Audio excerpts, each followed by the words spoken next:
Hello বন্ধুরা, আসসালামু আলাইকুম। সবাই কেমন আছেন? নতুন একটা ভিডিওতে আবারও আপনাদেরকে স্বাগত জানাচ্ছি। তো আজকে আমি এখানে হাঁসের ডিম দিয়ে ছোট ছোট আলু দিয়ে ঘাটি করব। তো এই রেসিপিটা আমার কাছে খেতে অনেক বেশি ভালো লাগে, আর আমাদের উত্তরাঞ্চলে এই রেসিপিটি কিন্তু খুব বেশি প্রচলন রয়েছে। তো অনেকে মুরগির ডিম দিয়ে করে, অনেকে গরুর মাংস, মুরগির মাংস, যার যেরকম ইচ্ছা, অনেকে মাছ দিয়েও করে থাকে। তো আজকে আমি হাঁসের ডিম দিয়ে করব। এটাও কিন্তু খেতে অনেক বেশি মজা লাগে, আর পার্সোনালি হাঁসের ডিমটা আমার অনেক বেশি পছন্দের একটা খাবার। তো কার কার হাঁসের ডিম খেতে ভালো লাগে অবশ্যই কিন্তু কমেন্ট করে জানিয়ে দিবেন। তো এই তো প্রথমে আমি ডিম আর আলুগুলোকে সুন্দর করে সিদ্ধ করে নিয়েছি। নিয়ে এগুলোকে খোসাগুলো ছাড়িয়ে নিয়েছি।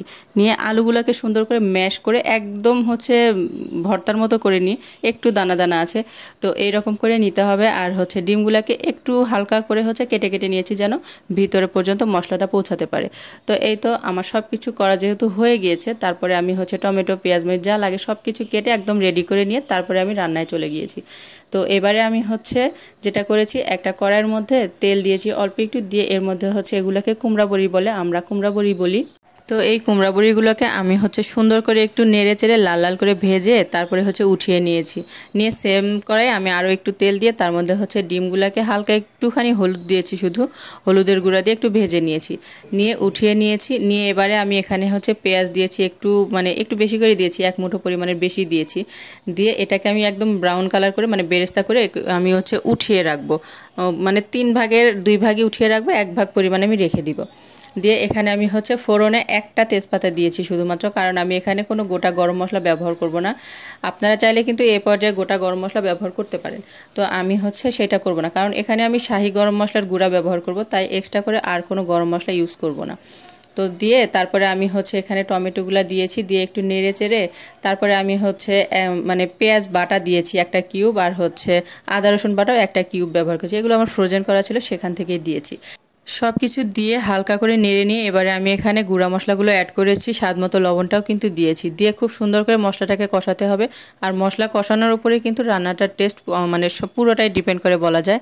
তো আমি সুন্দর করে মশলাটাকে কষিয়ে নিয়েছি সময় নিয়ে। তারপরে আমি এখানে আগে থেকে ম্যাশ করে রাখা আলুগুলো দিয়েছি, এর মধ্যে কিন্তু আমি একটু কাঁচা মটরশুঁটি দিয়েছি, এটা দিলে রান্নার টেস্টটা একটু ভালো লাগে।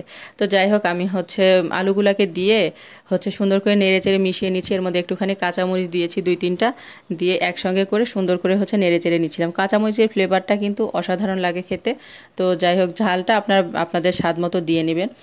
তো এই রান্নার ক্ষেত্রে আপনার আমি যে আলুটা ব্যবহার করেছি, লাল লাল ছোট আলু, এই আলুগুলা কিন্তু অনেক বেশি ভালো লাগে, এই আলু দিয়ে বেশি ভালো লাগে খেতে। তো আমি এখানে আলুগুলাকে খুব সুন্দর করে কষিয়ে নিচ্ছি, আর কষানোটা খুবই জরুরি। যখন আমি একটু পানি দিয়েছি, পানি দিয়ে কষিয়ে কষিয়ে একদম যখন এরকম গাঢ় গাঢ় হয়ে আসবে, সেই পর্যায়ে গিয়ে আমি এখানে আগে থেকে ভেজে রাখা ডিম আর কুমড়া বড়িগুলো দিয়ে দিব।